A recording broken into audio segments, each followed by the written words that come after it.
Hey guys, welcome back to the channel. And today's going to be a long awaited video, and it's going to be my labor and delivery story. I'm going to try to give you as much details as I can remember. Remember, you are in pain, so you're not going to remember everything or times. I probably won't give you too much time, so I'll kind of just give you the gist of everything what was happening. So if you want to know my labor and delivery story, just keep on watching. All right guys, I started contracting at 6 a.m.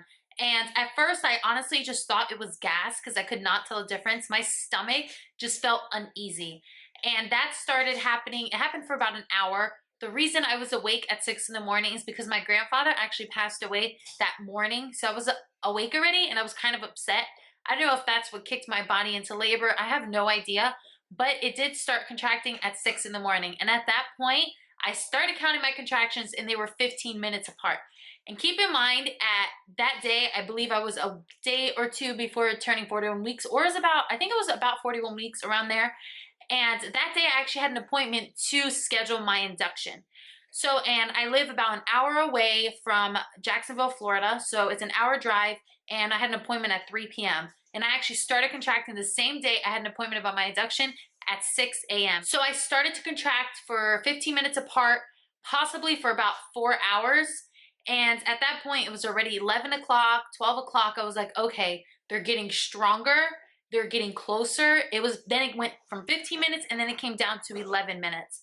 So then I contracted for 11 minutes apart and still tolerable, not too painful. And I remember telling my husband in the car, I was like, oh, if this is contractions, I can deal with it. Little did I know. So I ended up contracting for about 11 minutes apart for another hour or two. And then it was already 1 o'clock. I was like, you know what? Let's start heading up there. Because at this point, it was 8 minutes. They were getting closer and closer and closer. They're about 8 minutes apart. Still, contractions very tolerable. Not too bad at all. I did call them in. They said, well, if it keeps going, you can come in. Because I guess there's a lot of false alarms. Well, I was like, no, I know I'm having this baby. I felt it that this is the day. Or little did I know, it was going to be the next day that I would meet my baby. But so we started driving to Jacksonville, which like I said is about an hour. So on my way there, my contractions started to becoming 5 minutes apart. So at this point, they were getting a little bit painful. Really couldn't speak to my contractions at like 5 minutes apart, just for the fact I was trying to just focus. Not the pain was unbearable. It was not that bad. So I just kept driving, and well, my husband kept driving. My mom was already here. All my bags were packed. My little sister was here. Like, they were here because my grandfather had passed away and we were all just together. So it kind of just happened that way. My husband already had the day off. Everything just worked perfect because I had an appointment. So we're on the way there and they started getting more painful. Then it started to become to 3 minutes apart. And I was like, oh goodness, this hurts. At this point, I was just like holding it in. I wasn't talking much. I went to the room where they check your dilation. So they checked my dilation, and lo and behold, I'm only dilated 1 centimeter. I was like, you have to be kidding. I was contracting 3 minutes apart, and they were pretty strong, but I was only 1 centimeter dilated. And he was like, well, you know, you can be at this position for another 2-3 weeks. And I'm like, what do you mean? I'm 41 weeks. He's like, oh, you're 41 weeks. I'm like, yeah. And he's like, okay, well, let me go talk to the doctor. So he went to talk to the doctor. He came back and he was like, well, the doctor recommended that you leave for about 2-3 hours and come back and we'll recheck you. Go do some shopping, go do this. I was like, okay, I'll go. And I was already in pain. Every time a contraction came, it didn't drop me to the floor, obviously, but it did stop me in my tracks. It was enough, like, I can't compare it to like menstrual pain because it's definitely not menstrual pain at all. It's actually much more intense. It's like an inner tightening of a uterus. That's exactly what it sounds like. And it's really, really bad pain. It is not diarrhea pain, like cramping that people say when their stomach, it doesn't compare to anything. And I know you guys heard that. And I know you're probably watching this video to know exactly what the labor pains feel like, but I can't describe it. If I had to describe it, it'd be as someone was like squeezing your inside. That's the best way I can describe it. So at this point, when the doctor had told me, okay, well, go walk around, I was like, okay. So I start walking around and we go to, I believe, Sonic's it was, and I order food. And the moment I ordered food, I was like, okay, maybe I should eat something because I don't know how long I'm going to be in labor. At this point, I was already laboring from 6 in the morning and it was already about 4 p.m. I was contracting all day. So I was getting hungry. I didn't eat anything. I was like, well, let me try to eat. I could not eat because then they got to 2.5 minutes apart. So I went back and then I asked my doctor to check me again. I was like, look, I was gone for about 2 hours. I was like, look, you have to check me. I really feel like I've dilated more. It's really starting to become painful. So he checks me again and I'm 2 centimeters dilated. So he says that I was progressing pretty well. He says, but they cannot admit me until I was 4. So I sat there and I was like, look, I'm in a lot of pain. It's really starting to hurt. And they were keep coming at 2.5 minutes, 2.5 minutes, but I was only dilated to 2. So which was really confusing because you always read, oh, when your contractions come this close apart, go to the hospital. Well, I did that and I was only 2 centimeters. So those things don't really work. Go off of your body. If you feel right, if you feel like you're having a baby, I know another friend who told me she was pregnant and she was feeling these contractions and they had told her, no, go home. And she ended up having her baby like 2 or 3 hours later. So if you know your body, you know what you're feeling. The doctors can only see what's coming up on that little rap sheet that comes up where your contractions are coming. They don't know exactly what you're feeling just by what they're seeing. And there's so many different labors and there's so many different situations, so many different births. Go with how you're feeling in your body, in your gut, because I'm so glad I did. I was like, look, I'm not leaving. By the time I drive to Jacksonville and come back, that's 2 hours later. Last thing I want to do is get caught somewhere in between Jacksonville. And if I don't know if you guys know about Jacksonville, Florida, there is a naval base there and it is huge. The traffic is super crazy around that time. So I was like, no way I'm leaving. I'm going to end up getting stuck out there having a baby. They're like, okay, well, let me go talk to the head doctor.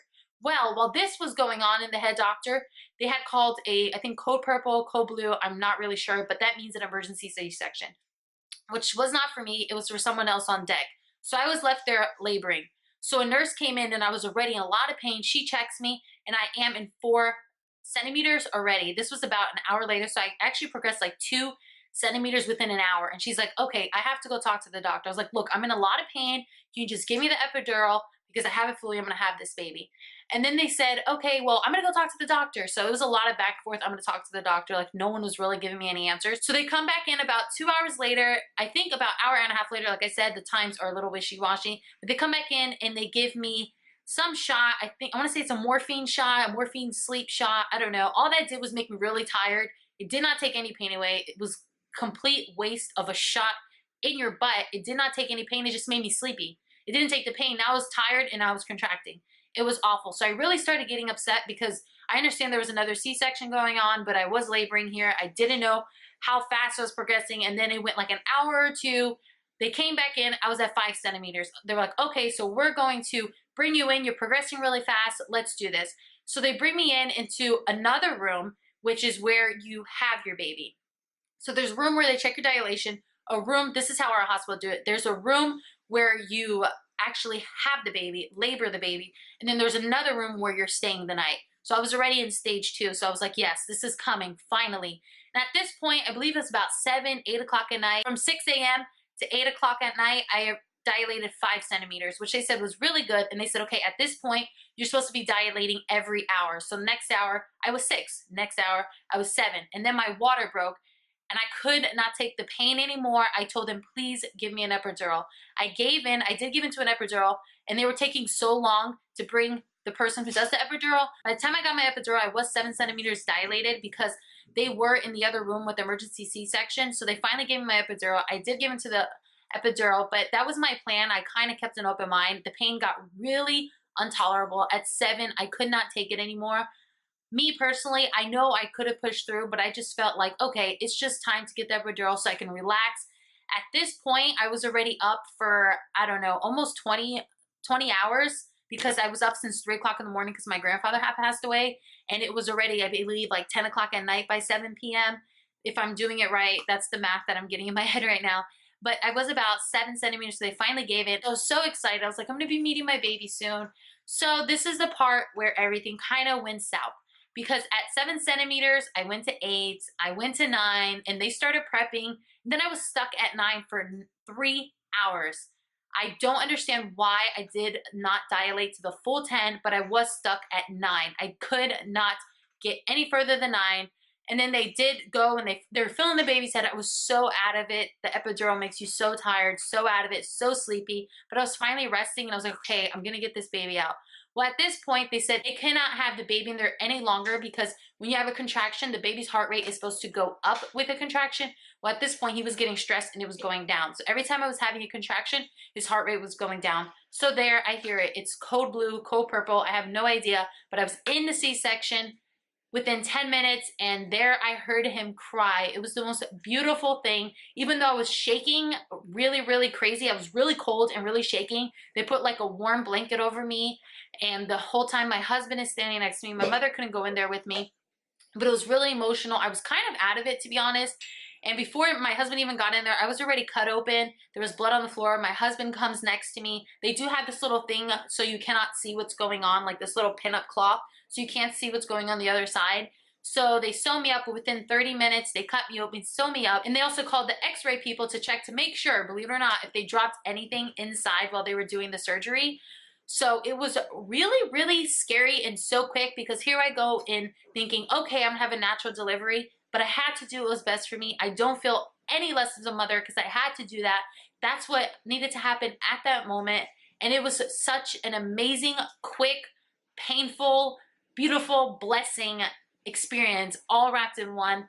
And that's pretty much my labor and delivery story. Like I said, our bodies are meant to do this. Our bodies are meant to labor. Back then, there was no type of medication. So when we get medication, we're getting it much easier than feeling it completely. Not that you did any less, but it is taking pain away, but we can do it without pain. So if you feel like you can do it without Depo-Gel, go for it. But always be open-minded. You can be having a C-section. It's crazy because my mom had a C-section also. She only dilated to 7 centimeters and had to have a C-section. I dilated to 9. Nothing that I couldn't push him out. It's just my cervix could not dilate to 10. That's all that happened. So he had to have a C-section. He said, hey, we can keep trying to see if you can dilate. They tried they tried a bunch of different things down there. Honestly, I couldn't even tell you what they tried because I was so out of it at this point. I haven't slept for, I think, like 25 hours. He was born at 7:30 in the morning. So I labored for 26 hours and I didn't sleep until, I don't know, like 4 in the morning. So I was up for 24 hours and I only had slept 2 hours, and they had told me, hey, this is the best decision. Do you want to do it? I said, yes, let's go in for it. And he was born. I know that was a lot to take in, so that's my labor and delivery story. So if you really like this video, give me a thumbs up. Don't forget to follow me on all my social media at StacyLand1, and I see you in my next video. Bye.